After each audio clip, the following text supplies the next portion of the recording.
लगातार बिहार विधानसभा के अंदर यह प्रश्न उठाई जा रही है कि स्वर्गीय रामविलास जी देश के बिहार के बड़े नेता के रूप में जाने जाते हैं। वो अभी जीवित नहीं है, इसलिए बिहार विधानसभा के कैंपस में उनकी मूर्ति लगाई जाए। फिर मैंने सदन में कहा कि देश में ओबीसी और दलित के बच्चे सड़क तो करके प्रदर्शन कर रहे हैं, अपने अधिकार की मांग कर रहे हैं, रिजर्वेशन की मांग कर रहे हैं।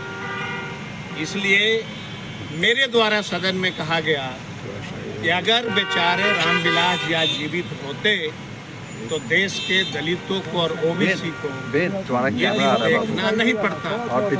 मैं लगातार सदन में प्रश्न पूछा लोक जनशक्ति रामविलास जी की पार्टी से कि मोकामा पासवानों का पर्यटक स्थल के रूप में है, बाबा चुहरमल के नाम से प्रसिद्ध है।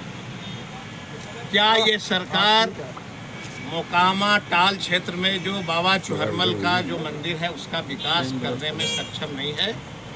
मैंने कहा कि स्वर्गीय रामविलास पासवान जी का पुण्यतिथि पे बिहार के स्कूलों में और सरकारी विभागों में छुट्टियां घोषित की जाए। इसके बाद मेरे द्वारा लगातार ये कहा गया सदन में कि सदन के अंदर मूर्ति लगा दीजिए।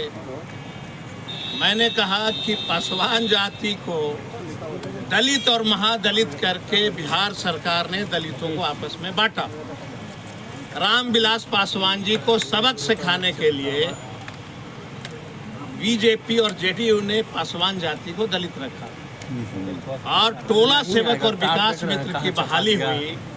44,000 बहालियों में सिर्फ पासवान जाति को अलग रखा गया।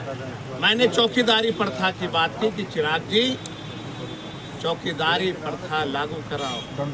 चिराग जी और केंद्र सरकार को प्रस्ताव भेजना चाहिए। हम सारे विपक्ष इस सरकार अगर प्रस्ताव देती है तो हम लोग उसमें मदद करेंगे और ये 85% पिछड़ों को आरक्षण यूजीसी को भी लागू करना होगा। ठीक है, इसमें राजनीतिक खेला है लोग, एनडीए के लोग एक बार आगे किया फिर अपने लोग से करवा दिया कोर्ट में।